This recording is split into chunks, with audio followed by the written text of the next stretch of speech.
우리는 주일 오전 성경의 위인들이 자기 인생의 문제와 근심과 걱정과 위험과 또 고독이라는 여러 가지 감옥 속에서 그 감옥의 문을 믿음으로 열고 나오는 과정들을 묵상하고 있습니다. 오늘 자기 인생의 감옥 문을 열고 나온 주인공은 어떤 특정한 제자가 아니라 제자들에 관한 이야기를 하려고 해요.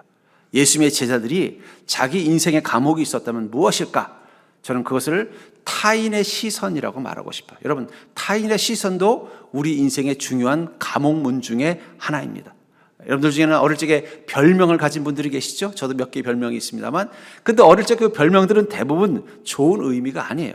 우리를 무시하거나 조롱하거나 우리 신체적인 약점이라든지 혹은 나의 어떤 이름이 가지고 있는 특징이라든지, 저도 제 이름 때문에 많이 놀림을 당했습니다만은 이름이 가지고 있는 특징이라든지 또는 여러 가지 환경적인 특징을 가지고 조롱하고 무시를 합니다.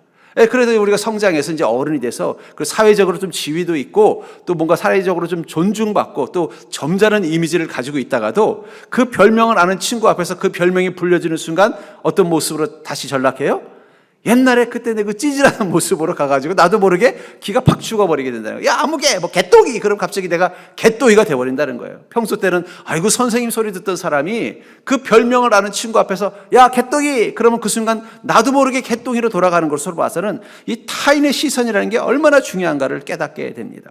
우리에게는 자존감, 우리가 세상을 살아가는 우리 자신의 힘, 그걸 자존감이라고 부르는데 이 자존감을 저는 늘 마음의 온도라고 비유를 했어요. 근데 이 마음의 온도를 지키는데 내면의 힘도 중요하다, 외부의 조건도 중요한 거예요. 우리는 비록 항온동물이기 때문에 36.5도라는 온도를 지켜낼 내면의 힘이 있지만 밖이 너무 추우면 어떻게 돼요? 우리 몸의 온도도 떨어질 수밖에 없다라는 거예요. 비록 내가 자존감을 가지고 있고 자존감이 높은 사람이라도 타인의 시선이 나를 마치 그 찬바람처럼 나를 무시하거나 조롱하거나 나를 뭔가 부정적으로 보는 시선 가득 가운데 있으면 아무리 자존감이 높던 사람도 어떻게 돼요? 자존감이 낮아지는 것입니다. 반대로 자존감이 낮은 사람들도 다른 사람의 시선이 높아지면 저 사람 대단한 사람이야 하면 자기도 모르게 자존감이 올라가는 거예요. 그런 의미에서 이 자존감이라는 건 딱 이 사람은 이렇다라고 특징 짓기보다는 마치 온도와 같다고 보시면 돼요. 실제로 제가 전에 한 칼럼에서 그런 칼럼을 본 적이 있어요. 큰 대기업의 사장이 되신 분이 자신이 이 사장의 자리까지 올라오게 된 배경에 관한 그런 칼럼을 한 책에서 본 적이 있어요.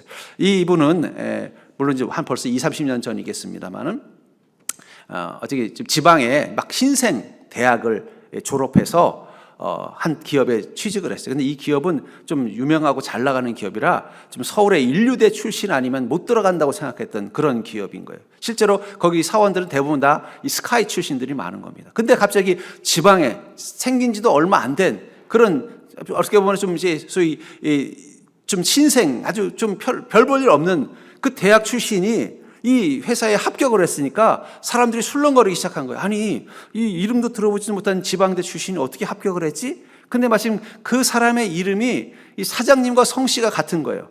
그리고 이 학렬 이름 돌림도 보니까 이 사장님 아들들하고 이게 돌림이 같으니까 어떤 소문이 들었냐면은 이 사장님 백으로 들어온 것 같다.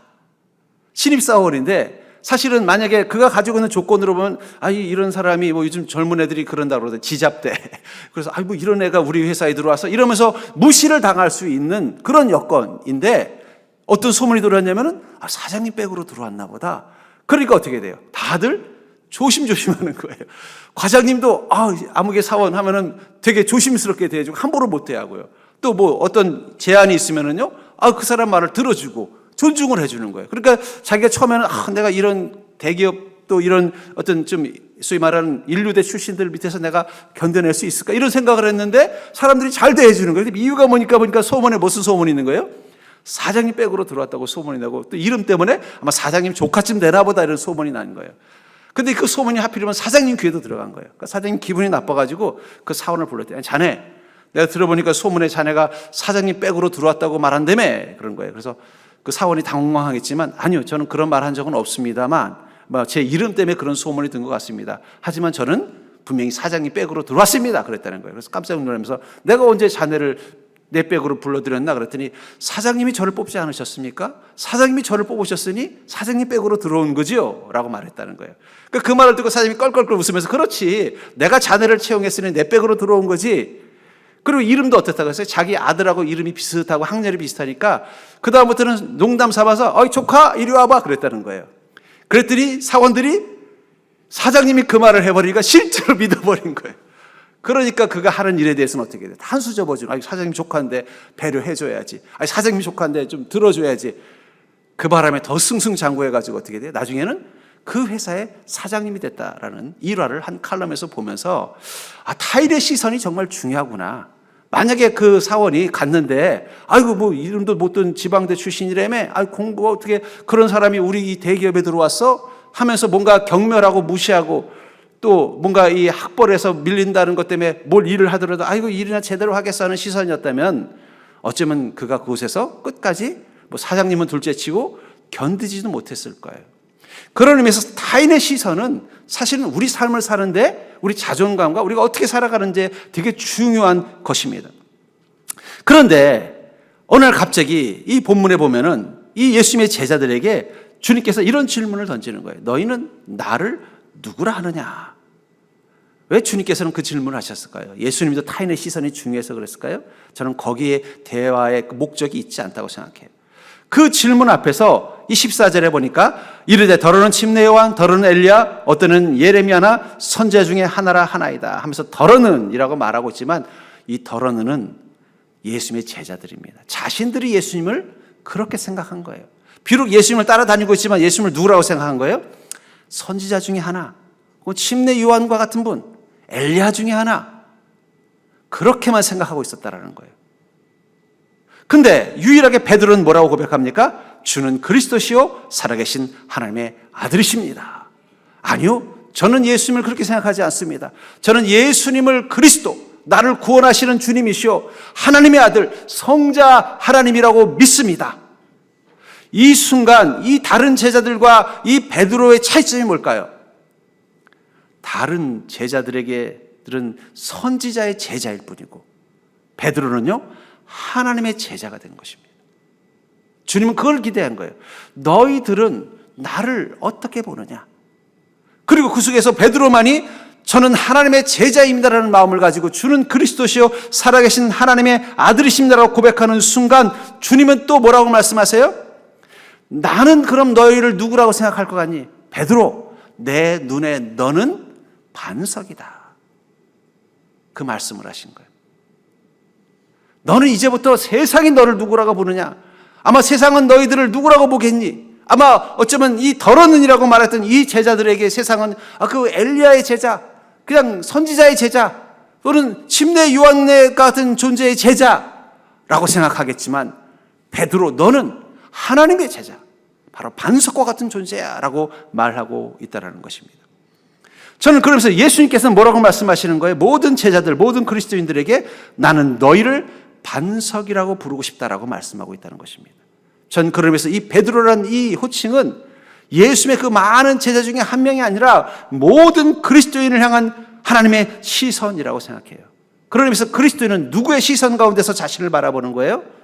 하나님이라는 타자의 시선, 절대 타자의 시선 속에서 자신을 바라보면서 자신을 누구라고 생각하는 거예요? 그렇지, 나는 하나님의 자녀이며 예수 그리스도의 제자이지. 그 시선을 가지고 자신을 바라보는 그 순간부터 우리는 어떤 삶을 사는 것입니까? 이 땅에서 예수 그리스도의 제자로 사는 것입니다. 저는 그게 바로 그리스도인이라는 이름 속에 담겨져 있는 의미라고 생각해요. 여러분들이 스스로를 그리스도인이라고 말하는 순간 주님은 여러분들을 누구라고 본다고요? 베드로, 반석이라고 보고 계신다는 거예요. 그렇다면 예수께서 베드로를 칭찬하신 이 사건을 통해서 그리스도인으로 불리우며 그리스도인으로 산다는 것은 어떤 의미일까요? 전 여러분들이 예수 그리스도를 통해서 갖게 된 그 이름, 그리스도인이라는 이름이 여러분들의 삶 가운데 어떤 의미인지를 여러분들과 똑같은 그리스도인인 베드로를 통해서 여러분들이 깨닫고 여러분들도 여러분들의 인생 가운데 베드로와 같은 믿음으로 사는 자 되기를 주의 이름으로 축복합니다. 우리가 그리스도인이라는 이름을 갖게 되고 그리스도인이라는 이름을 하나님께 불림 받게 되는 그 순간부터 그리스도인은 이 땅에서 하나님을 경험하는 자라는 의미가 담겨져 있다는 거예요. 우리가 그리스도인이라고 말할 때 우리는 이 땅에서 하나님을 경험하는 자라는 것을 의미하는 것입니다. 16절을 보시면 시몬 베드로가 대답하여 이르되 주는 그리스도시요 살아계신 하나님의 아들이십니다. 여러분들, 그리스도인의 특별함은 어디서 나왔을까요? 우리는 하나님을 경험하는 삶을 산다는 거예요. 일상 속에서. 이 예수님의 제자들, 특별히 베드로는 자신이 3년 동안 누구와 함께 있었다고 믿은 거예요? 하나님과 함께 있었다고 믿는 것입니다. 하나님과 함께하는 삶을 경험했다고 고백하고 있다는 거예요. 여러분들이 그리스도인이 되는 그 순간부터 여러분들은 베드로처럼 고백할 것입니다. 그렇습니다. 주님은 그리스도시요 살아계신 하나님의 아들 성자 하나님이십니다. 내가 믿는 예수님은 그리스도, 나를 구원하시는 하나님이시면서 성자 하나님이십니다라고 고백하는 그 순간, 여러분들이 날마다 동행하는 그 그리스도의 영이신 성령님과 함께한다는 것은 여러분들이 날마다 삶 속에서 누구를 경험하는 거예요? 하나님을 경험하는 거예요. 여러분, 세상 속에서 날마다 하나님을 만나고 하나님의 음성을 듣고 하나님의 인도하심을 경험하며 사는 인생이 어디 있겠습니까? 그것은 가장 위대한 인생을 사는 것입니다. 요즘 보니까 이 유명인들의 가족들이 예능에 나오는 프로들이 많이 있더라고요. 보니까 무슨 탤런트나 혹은 또 여러 가지 배우들의 어머니들이 나와서 하는 뭐 미운 우리 새끼인가? 저도 그건 가끔씩 재밌게 봅니다만은, 근데 재밌는 건 뭐냐면 그 어머니들에 대한 평가예요. 그 어머니들도 어느 순간 연예인병에 걸려가지고 밖에서 만나면 자꾸 사인을 해주고 싶어하고 사진같이 찍어주고 싶어 한다는 거예요. 근데 그 보면 그 어머니들 한 사람 한 사람 보면 너무 평범한 사람들이에요. 평범한데 누구의 어머니이기 때문이에요? 사람들이 기억하는 유명인의 어머니이기 때문에 대우가 달라지는 거예요. 여러분, 우리가 하나님의 자녀라는 것, 예수 그리스도의 제자라는 것, 그것이 우리를 세상 속에서 어떤 존재로 보이게 하는 거예요? 아, 저 사람은 달라. 하나님의 자녀야. 예수 그리스도의 제자야. 그리스도인은 그런 평가를 받는 인생이라는 것입니다. 베드로는 그것을 고백하는 것입니다. 내가 늘 함께했던 당신은, 예수님은 바로 하나님이십니다. 내 인생은 그 하나님을 날마다 만나고 그 하나님을 한 날마다 경험하는 인생입니다라고 고백하고 있는 것입니다. 여러분, 모세의 축복은 뭘까요? 모세는 어떤 복을 받았습니까? 그의 인생은 크게 40년에서 이 120년을 40년 단위로 나눌 수 있습니다. 첫 번째 40년은 애굽의 왕자로서 보냈던 40년입니다. 이 왕의 이 양자가 되어서 애굽의 왕자로 보냈어요. 그리고 두 번째 40년은요, 이제 도망자 신세가 돼서 광야에 숨어 사는 이 그런 존재로 광야에서 40년을 보냈어요. 나머지 40년은요, 그 광야 한가운데서 하나님을 만나서 하나님이 주는 그 소명과 사명을 붙잡고 그 다음에 이스라엘 민족을 애굽에서 구원해내는 사명자 40년입니다. 근데 중요한 건 뭐냐면 그가 생애 이 마지막 40년을 어디서 보냈죠? 광야에서 보냈다는 거예요. 그게 복입니까? 40년 동안 광야에 숨어 살았던 모세, 얼마나 그 땅이 힘들고 지긋지긋하고 고통스러운 시간이에요. 그랬으면 하나님께서 만나서 보상해 줬으면 광야가 아니라 가나안 땅으로 빨리 가게 해주셨으면 좋겠죠. 아마 처음에는 모세도 그런 기대를 했을 거예요. 야, 이제 이 이스라엘 애굽 민족을 이스라엘 민족을 애굽에서 이 건져내서 내가 한 40일만 가면은 이제 가나안 땅에 들어가겠구나. 그럼 나머지 남은 생은 이 가나안 땅에서 하나님의 은혜를 누리면서 풍성하게 살겠구나. 이런 기대를 했어요. 근데 안타깝게도 이스라엘 민족이 하나님 앞에 범죄하는 마음으로 말미암아 어떻게 됐어요? 40년간을 광야를 헤매는 삶 속에서 함께 살았어야 됐어요. 여러분들 같으면 어떻게 했어요? 야, 이제 예수님만 하나님 만나서 이제 내가 고생 끝나고 가나안 복을 누리겠다 했더니 여전히 광야를 헤매고 있다면, 아이, 하나님 너무하십니다. 나를 복 주신다고 하더니 여전히 광야에서 살게 하십니까? 근데 그 이전 도망자로 숨어 살던 광야와 애굽의 지도자가 된 이 광야에서 무엇이 달라졌어요? 뭐 좀 신분은 좀 달라졌겠지만 여전히 그 광야의 척박한 삶 속에 살지 않았겠냐는 거예요. 달라진 게 있다면 그의 삶 속에 하나님을 경험하는 인생으로 바뀌었다는 거예요. 처음 40년, 광야의 40년은 하나님도 없이 버려진 자처럼 숨어서 살던 고통의 시간이었다면 나머지 40년은요, 똑같은 광야에서 날마다 하나님을 경험하는 인생으로 바뀌어 있었다는 거예요. 그게 그의 인생이 달라진 점입니다. 출애굽기 34장 29절부터 30절에 보면은 이 모세가 하나님을 만나고 왔을 때 일어나는 사건을 이렇게 말하고 있습니다. 모세가 그 증거의 두 판을 모세의 손에 들고 시내산에서 내려오니 그 산에서 내려올 때 모세는 자기가 여호와와 말하였으므로 말미암아 얼굴 피부에 광채가 나나 깨닫지 못하였더라. 아론과 온 이스라엘 자손이 모세를 볼 때 모세의 얼굴 피부에 광채가 남을 보고 그에게 가까이 하기를 두려워하더니, 모세가 하나님을 만나서 하나님의 음성을 듣고 내려왔더니 어떻게 됐다고 말하고 있어요? 얼굴 피부에 광채가 나는데 그 광채가 얼마나 신비스러운지 감히 두려워서 아론과 이스라엘 민족들이 모세를 피할 정도였다라는 거예요. 여러분, 하나님의 음성을 듣는 인생은 얼굴에 광채가 납니다. 날마다 그 인생 가운데서 하나님을 경험하는 인생은요, 세상이 깜짝 놀랄 아우라가 있다는 거예요. 우리 옆 사람 보고 인사해 볼까요? 화장빨인 줄 알았더니 성령빨이시군요. 여러분들이 이렇게 고운 이유는요, 화장을 잘해서 그런 게 아니에요.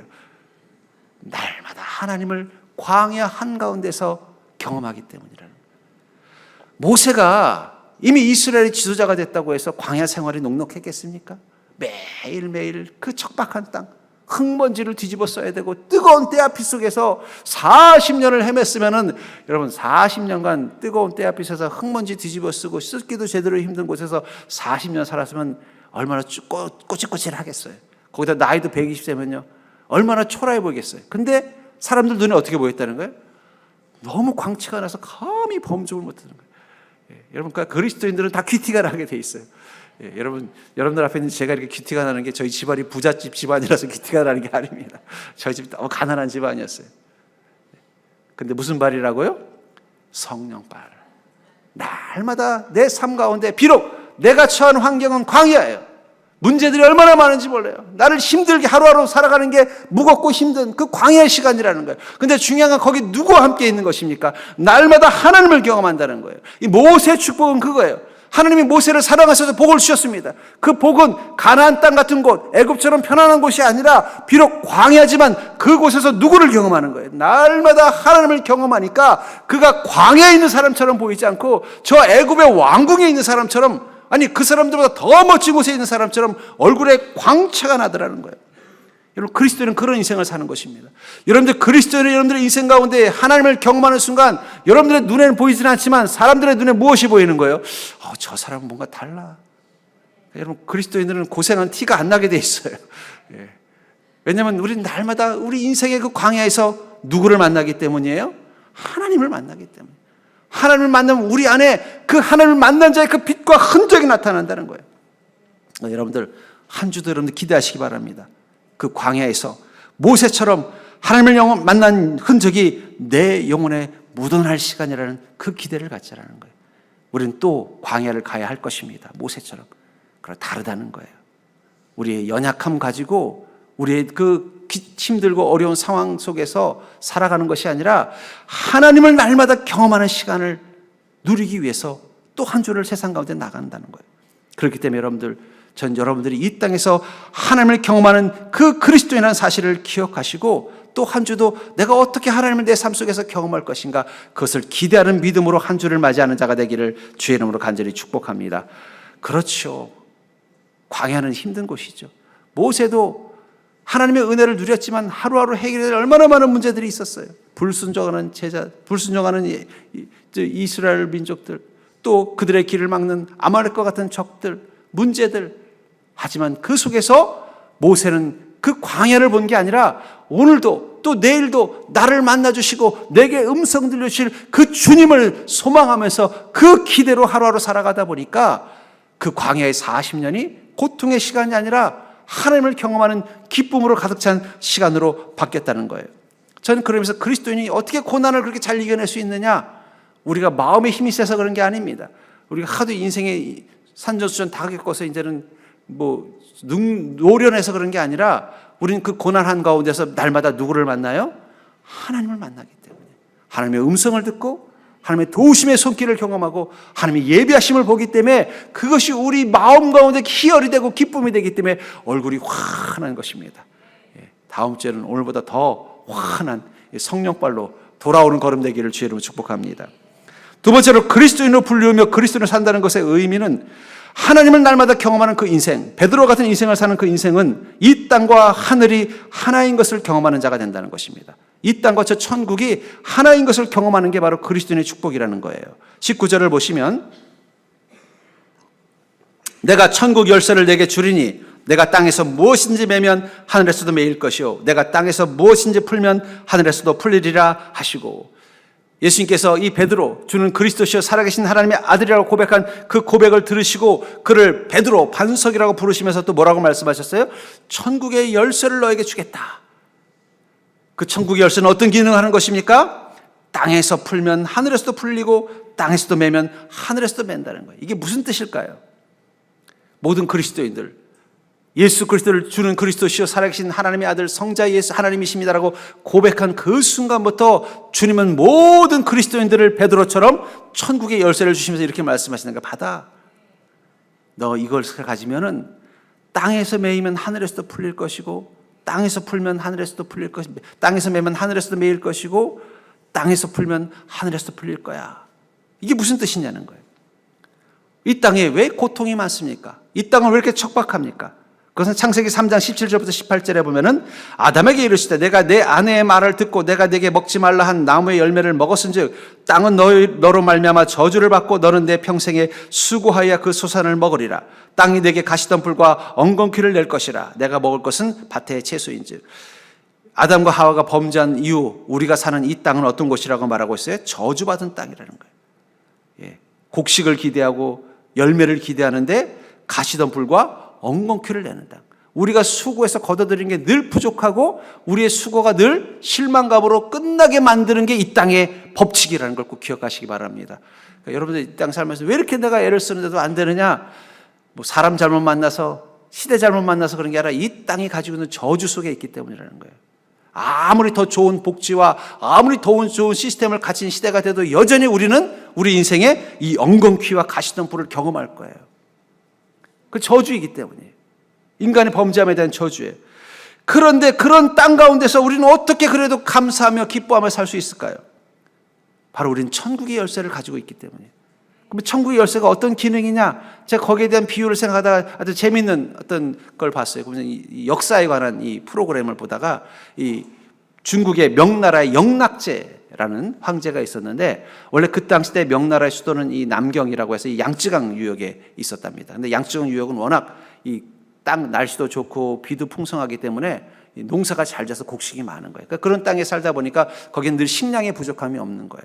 그러니까 수도의 시민도 한 100만 명이 넘는 그런 곳이었는데 문제는 이 주변에 이제 여러 가지 영주들이 이 영락제를 별로 안 좋아하는 반대 세력들이 너무 많은 거예요. 여기서 계속 있다간 자기가 늘 불안하니까 그런 북경, 지금의 베이징으로 수도를 옮기려고 계획을 잡습니다.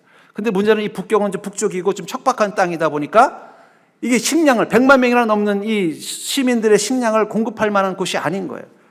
정치적인 상황에서는 수도를 옮겨야 되겠는데 그런데 중요한 건 이걸 따라올 수 있는 상황이 아니니까 어떻게 할까 하다가 답을 찾아내요. 뭐냐면 그 북쪽과 이 남쪽의 이 남경과 사이에 이 수로를 만듭니다. 수로를. 그래서 남쪽에 있는 풍부한 물자를 배로 실어가지고 북경까지 공급받게 한 거예요. 그러니까는 그 척박한 땅에서 어떻게 돼요?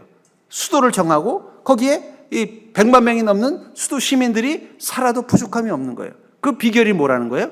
남쪽에 있는 풍부한 물자를 실어 나를 수 있는 수로를 만들었기 때문이라는 거예요. 제가 그런 역사 이 이야기를 듣다가 깨달은 게 뭐냐면 하나님께서 우리에게 주신 천국의 열쇠가 그거구나. 우리가 살아야 되는 이 땅은 척박한 땅이에요. 어떤 시대이든 어떤 상황이든. 왜냐하면 그것은 하나님께서 이 범죄한 인간들에게 주신 저주이기 때문입니다. 그 속에서 우리는 늘 척박함과 부족함을 광야에 사는 사람처럼 느낄 수밖에 없다는 거예요. 근데 그럼에도 불구하고 우리가 이 속에서 살아갈 수 있는 비결은 뭐라는 거예요? 마치 그 수로를 통해서 남쪽에 있는 풍부한 자원과 물자를 공급받는 것처럼 하늘의 문이 열리고 그 문을 통해서 어떻게 돼요? 우리에게 주님의 은혜가 임하기 때문이라는 거예요. 저희 아버님이 조그맣게 가게를 운영하실 때 저희 삼형제는 한 번도 부모님에게 용돈을 달라고 말한 적이 없습니다. 왜냐하면 그 가게에 이 캐시가 있고 금고가 있는데 그 금고의 비밀번호를 아버님이 우리에게 다 가르쳐 주셨어요. 그러면요, 우리 필요하면 어디로 가요? 아버님이 안 계실 때 금고에 가서 물론 그렇다고 해서 우리가 무슨 엄청난 걸 가져갔겠습니까? 뭐 그냥 뭐 장난감, 뭐 아이스크림 사 먹을. 그럼 부모님이 너 아빠 허락도 없이 왜 가져가? 이런 말씀을 하실 것 같은데 한마디도 안 하시는 거예요. 야, 너 여기 돈 가져갔냐? 그럼 얼마 가져갔어요? 그럼 알았다. 그리고 끝이 내시는 거예요. 그리고 이렇게 해도 되네? 그러니까 삼형제가 어떻게 돼요?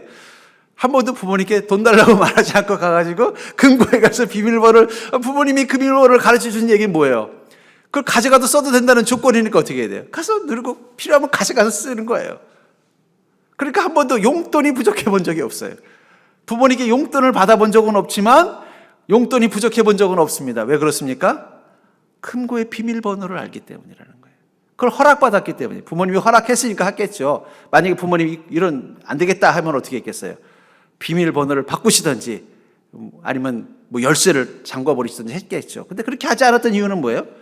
그렇게 해도 된다는 거예요. 제가 그걸 생각하면서 우리가 천국의 열쇠를 가지고 있다는 게 얼마나 큰 축복인가. 이 땅은 여전히 우리 삶 가운데 가시오던 불과 엉겅퀴를 내는 것처럼 삶에 늘 부족하고 척박하고 근심이 끊이지 않는 곳이지만 중요한 건 여러분들 주머니에 뭐가 있는 거예요? 천국의 열쇠가 있다는 거예요. 그럼 어디로 달려가야 되겠어요?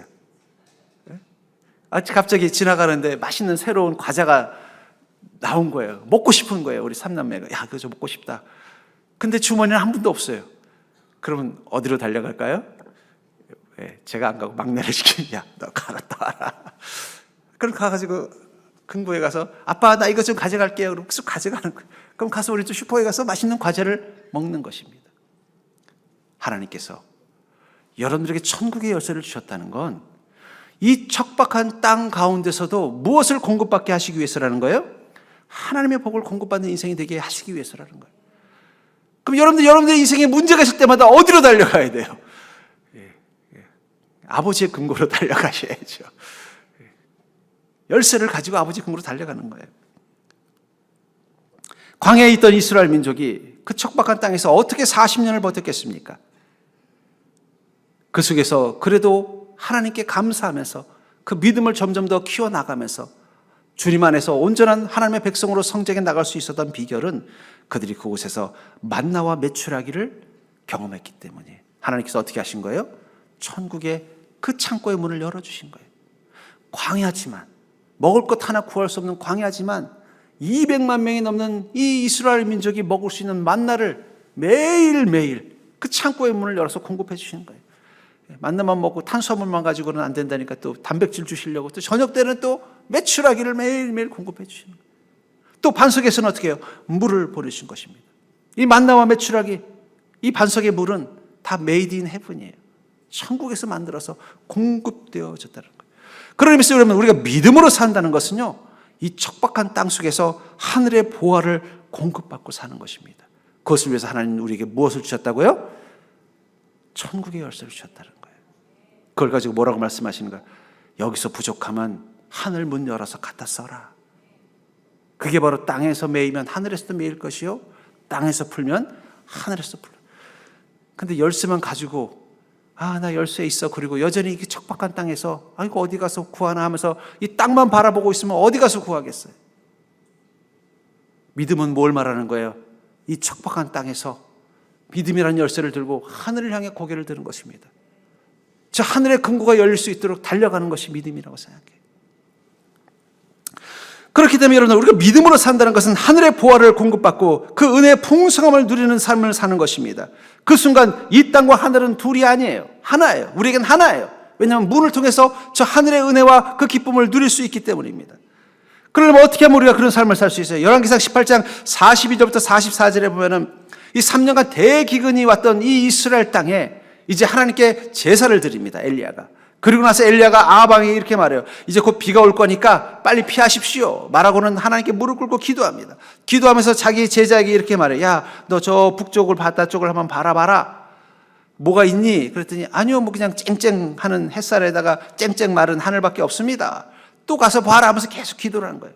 7번까지 계속 가라고 말씀하다가 44절에 보니까 7번째 이르러서는 그가 말하되 바다에서 사람의 손만한 작은 구름이 일어나려다. 7번째 그 제자가 뭐라뇨? 저기 보니까 조그만 손만한 구름, 아주 조그만 구름이 하나 생겼네요. 그랬더니 갑자기 이 엘리야가 이렇게 말합니다. 이르되 올라가 아합에게 말하기를 비에 막히지 아니하도록 마차를 갖추고 내려가소서 하라 하니라. 이 이스라엘 땅은요, 나무와 풀이 잘 없는 민둥산 같은 곳입니다. 그러니까 어떻게 돼? 비가 오면요, 막 흙탕물이 돼서 쏟아져 내리고 진흙탕이 되니까 마차가 갈 수 없는 거예요. 그러니까 빨리 내려가라는 거예요. 그럼 왜 엘리야는 저 바닷가에 손만한 작은 구름이 일어났을 때 일어나서 그렇게 말했을까요? 엘리야가 기다린 건 저 지중해에 수증기가 모여가지고 구름이 돼가지고 먹구름이 돼서 밀려오는 걸 기대한 게 아니라 저 북쪽 하늘의 문이 열리고 저 천국에서 하나님이 공급하시는 비를 기다리고 있었던 것입니다. 그리고 손만한 구름이 생겼다는 건 뭘 말하는 거예요? 문이 지금 삐거덕 열렸다라는 거예요. 그것을 위해서 엘리야는 뭘 했어요? 기도했지 않습니까? 그게 바로 엘리야에게는 천국의 열쇠라는 거예요. 나에게는 기도가 천국의 문을 여는 열쇠입니다. 내 인생이라는 이 3년 대기근이라는 이 고통을 메꿔줄 수 있는 그 좋은 비를, 하늘의 비를 경험할 수 있는 비결, 내게 있는 천국의 열쇠는 기도입니다. 여러분들에겐 천국의 열쇠가 무엇입니까? 그걸 찾으셔야 돼요. 주머니에만 넣어놓고 맞아, 내가 열쇠가 있었지. 열쇠만 발견해서도 안 돼요. 어떻게 해야 돼요? 그걸 열어야죠. 여셔야죠. 저는 그러면서 여러분들이 그리스도인이라면 분명히 예수님께서 여러분들에게 주신 천국의 열쇠가 다 있을 것입니다. 그 열쇠를 가지고 여러분들의 땅을 여는 자 되기를 주님으로 축복합니다. 그 광야 같은 땅 가운데 하나님의 은혜를 공급받을 수 있도록 그 믿음의 열쇠를 가지고 천국의 문을 여는 믿음 되기를 주의 이름으로 축복합니다. 그러려면 여러분들 기도해야 되는 두 가지 질문. 내겐 천국의 열쇠가 어디 있는가? 그리고 그 천국의 열쇠로 저 하늘의 보화의 문을 여는 그 믿음은 무엇인가? 그것을 여러분들이 찾아서 이제 시작한다면 여러분들은 맨 처음에는 정말 조그만 구름 같은 천국의 그 보화를 보게 될 거예요. 이거 가지고 내 인생 변화 안 될 텐데, 하지만 그게 시작이라는 거예요. 천국의 문이 열리기 시작하면 그때부터 여러분들의 그 척박한 땅은 하나님의 은혜로 충만해지는 기쁨을 누리게 될 줄 믿습니다. 세 번째로, 그리스도인으로 불리면서 그리스도인으로 산다는 것의 의미는 이 땅에서 반석이라 불리는 자가 된다는 거예요. 우리가 그리스도인이라는 이름을 갖게 되는 그 순간 주님은 우리를 이 땅에서 반석이라 불리는 자로 살게 하신다는 것입니다. 본문 18절에 보니까 또 내가 내게 이르노니 너는 베드로라, 내가 이 반석 위에 내 교회를 세우리니 음부의 권세가 이기지 못하리라 하면서, 내가 이 반석 위에, 이 베드로라는 말 자체가 이게 그리스어로 페트라라는 말이 이 반석이라는 뜻을 가지고 있어요. 반석이라는 것은 기초, 견고와 부흥이라는 뜻을 가지고 있는데, 이 페트라라는 이 이름을, 베드로라는 이 그리스식 이름을 원래 가지고 있었던 베드로의 이름을 가지고 뭘 한 거예요? 너의 이름처럼 반석이다.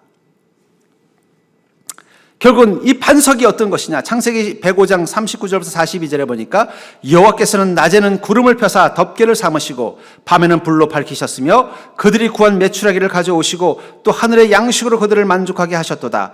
반석을 여신즉 물이 흘러나와 마른 땅에 강같이 흘렀으니 이는 그의 거룩한 말씀과 그의 종 아브라함을 기억하셨습니다. 이스라엘 민족이 광야 땅에서 가장 필요한 것은 물일 것입니다. 이 광야라는 것은 물이 부족한 곳이잖아요. 근데 그 속에서 어떻게 하셨다는 거예요? 반석을 열어서 하늘의 물이 강같이 흐르도록 해 주셨다는 거예요. 그리고 그것을 뭐라고 말하냐면, 하나님께서 그 거룩한 말씀과 그의 종 아브라함을 기억하셨기 때문에 했다라고 말하고 있는 것입니다. 반석을 연다. 여러분, 우리가 반석이라면 우리를 통해서 하나님께서 이 땅 가운데, 이 메마른 땅과 같은 곳에 이 강같이 흐르는 하나님의 그 은혜를 흐르게 하는 존재가 바로 우리의 역할이라는 거예요. 그리고 그것을 아브라함을 기억하셨다라고 말하고 있어요.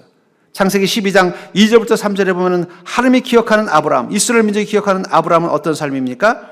내가 너로 큰 민족을 이루고 내게 복을 주어 내 이름을 창대하게 하리니 너는 복이 될지라. 너를 축복하는 자에게는 내가 복을 내리고 너를 저주하는 자에게는 내가 저주하리니 땅의 모든 족속이 너로 말미암아 복을 얻을 것이니라 하신지라. 여기 지금 이 광야에 있던 이스라엘 민족은 다 아브라함의 후손들입니다. 하나님의 약속이 이루어진 거예요. 큰 민족을 이루었잖아요. 200만 명이나 넘는 300만 명에 가까운 이런 큰 민족을 이루게 했을 뿐만 아니라 이제 어떻게 된다는 거예요? 너는 복이 될지라. 그 순간 깨달은 것입니다. 아, 그렇구나. 우리는 그냥 하나님의 백성이 된 게 아니라 아브라함을 통해서 이루어지는 약속과 축복을 경험하는 하나님의 백성으로 삼아 주셨구나. 그게 뭐라는 거예요? 반석과 같은 삶. 아브라함아, 너는 반석이 된다는 거예요. 너는 복의 근원이 될 거라는 거예요. 너로 말미암아 모든 족속이 복을 받는 자가 될 거라는 거예요. 전 그러면서 아브라함이 가나안 땅에 간 것은 그 가나안 땅이 복이 있는 땅이라서 그곳에 간 게 아니라 그 가나안 땅이 아브라함이 왔기 때문에 복이 된 것입니다. 만약 하나님께서 가나안이 아니라 다른 데 보냈으면요, 그곳이 복이 됐을 거라는 거예요. 우리가 생각하기엔 저 가나안 땅, 저 복된 땅, 그곳에 주님 가게 해 주시옵소서라고 생각하는데 주님 뭐라고 말씀하세요? 무슨 소리냐? 그런 땅은 없어. 이 세상엔 다 광야뿐이야. 근데 중요한 건 네가 복이야. 네가 반석이야. 너가 그곳에서 열듯, 반석을 열듯 열면, 그 믿음으로 서면 그 순간 그곳에 강물이 흘러내리듯 하나님의 은혜가 공급되어져서 그곳이 복된 곳으로 바뀌는 거예요. 그러니까 여러분들, 아브라함 때문에 가나안 땅이 복된 곳이 된 것이지 가나안 땅이 복된 곳이라 아브라함을 그곳으로 보낸 게 아니라는 사실을 기억하시기 바랍니다. 광야여도 우리가 반석으로 그곳에 서면요, 그것은 복된 곳으로 바뀔 것입니다. 그래서 우리를 반석이라고 부르는 거예요. 그러니까 여러분들의 인생도 마찬가지입니다. 주님, 우리 가정은 광야입니다. 주님, 우리 일터는 정말 척박한 광야입니다. 그래서 주님이 여러분들을 부르신 거예요. 그곳에서 반석이 되게 하시기 위해서. 너는 복이 될지라. 여러분, 그리스도인들, 이 아브라함의 영적인 후손인 이 그리스도인들은요, 다 아브라함과 동일한 약속을 받은 것입니다. 땅의 모든 족속이 너로 말미암아 복을 얻을 것이다. 너는 복이 될 거라는 거예요. 그러니까 여러분들, 우리는 좀 우리 자신에 대한 확신을 가져야 돼요. 내가 그리스도인이라면 나는 복이라는 것을 기억하셔야 돼요. 옛날에 어떤 개그맨이 나는 봉이야 라고 말했다고 하는데, 여러분들, 우리는 뭐라고 말해요? 절대로 나는 복이야. 그러니까 여러분들, 우리는 복이라고 생각하셔야 돼요. 좀 그런 당당함을 가지고 사셔야 돼요. 가정에서도 사람들은, 가족들은 나 우리 아버지 실망이야. 그래도 여러분 속으로 뭐래? 무슨 소리야? 나는 복이야. 우리 그 당당함을 가져야 돼요. 일터에서 좀 그 당당함, 자신감을 좀 회복하십시오. 왜냐하면 우리는 하나님께서 뭐라고 말씀하신 거예요? 너는 반석이다. 너를 통해서 하나님의 은혜가 공급되도록 천국의 열쇠를 주겠다고 말씀하신 것입니다. 근데 우리는 자꾸 우리 자신을 누구라고 생각해요? 아이고 돌대가리. 뭐 하나 잘못되면 아이고 돌대가리. 왜 그렇게 해가지고 내가 이렇게 어려움을 겪어야 되나? 한번 절대로 아이고 돌대가리. 이제는 바꾸십시오. 우리가 그리스도인 걸 기억한다면 어떻게 해요? 아이고 반석. 한번 쓰다 보세요. 아이고 반석. 나를 통해서 주님께서 복되게 하신다라는 그 이름을 들었다는 주님의 시선. 주님은 여전히 뭐라고 말씀하시는 거예요? 야, 무슨 소리야? 너 돌대가리 아니야. 넌 반석이야. 비록 내가 처한 환경이 광야처럼 어렵고 그 속에서 내가 감당할 힘이 없고 내가 하는 일들이 생각처럼 잘 이루어지지 않더라도 우리는 잊지 않아야 돼요. 뭐예요? 주님은 우리를 계속 누구라고 말씀하신다는 거예요? 너는 반석이야. 너는 복이야. 왜 자꾸 그걸 잊어버리니? 난 널 그렇게 보는데 왜 너는 널 어떻게 보니? 자꾸 자기를 돌대가리로 보고 있지 않습니까? 왜 그렇습니까? 주변에 타인의 시선이 뭐라는 거야? 아유, 그런 것도 못하고 무슨 돌대가리네. 그런 것도 못 해결하면서 무슨 복이 있는 인생이라 그래? 너가 뭘 할 수 있겠어? 타인의 시선 앞에 우리가 기가 죽어 있는 거예요.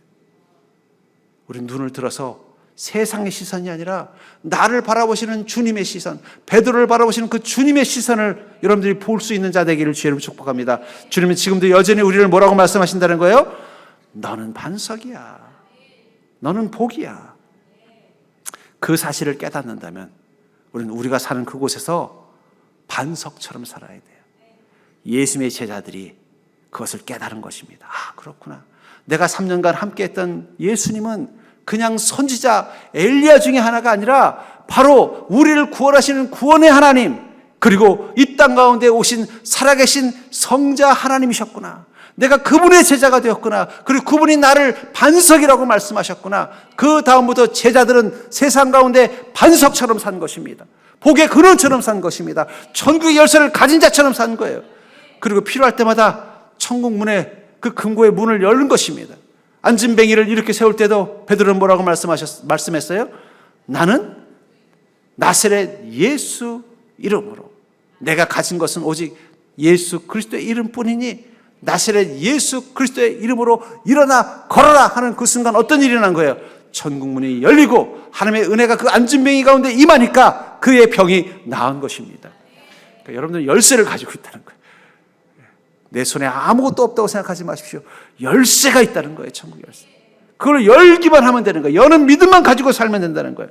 전 여러분들이 그런 당당함을 가지고 살 수 있기를 주의 이름으로 축복합니다. 제가 지난 10년간 우리 서정교회 담임을 하면서 뭐 여러 가지 우여곡절도 있었고 힘든 일도 있었고 낙심되는 일도 있었지만 그럼에도 불구하고 제 마음 가운데 흔들리지 않았던 한 가지 확신이 있었다면 그건 뭐냐면 하나님이 나를 반석으로 이곳에 보냈다는 거예요. 나를 여기 제 돌덩이 돌대가리 되게 하려고 이곳에 보내셨겠어요? 반석대라고 보내셨다는 그 확신만은 가지고 있었다는 거예요. 그럼 내가 반석으로 이곳에서 이 땅에 물을 공급하는 그 반석이 열리는 생수의 반석이 되려면 무엇을 해야 되나 그 고민하면서 10년간 사역한 것입니다. 어떻게 하면 내가 천국의 열쇠의 문을 열어서 우리 사랑하는 성도님들의 삶 가운데 아버지의 그 용돈을 싹싹 쥐어줄 수 있는 그 복을 누릴 수 있게 만들어니까 그것만 고민했어요. 전 여러분들도 그 고민하면서 좀 인생을 사셨으면 좋겠어요. 자꾸 자기를 타인의 시선 속에서 아이고 내가 별 볼 일 없지, 그렇지 뭐 이제는 뭐 난리도 먹고 힘도 들고 실패도 경험해보고 이제 가족들도 나를 별로 대단하게 생각하지 않고 자꾸 스스로를 타인의 시선 속에 가두지 마십시오. 우린 그럴수록 누구의 시선이요? 하나님의 시선. 너는 베드로라. 내가 너에게 천국의 열쇠를 주리니 너는 이 땅의 복의 근원이 될 것이다. 그 당당함 가지고 살자는 거예요. 한 주도 분명히 하나님은 여러분들을 반석으로 보실 것입니다. 한 주 주님은 여러분들이 이렇게 말씀하실 것입니다. 왜 광야를 보니? 네 주머니에 있는 그 천국의 열쇠를 열어서 이 광야를 생수가 넘치는 푸른 초원으로 바꿔라. 나는 너에게 그 능력을 주었다.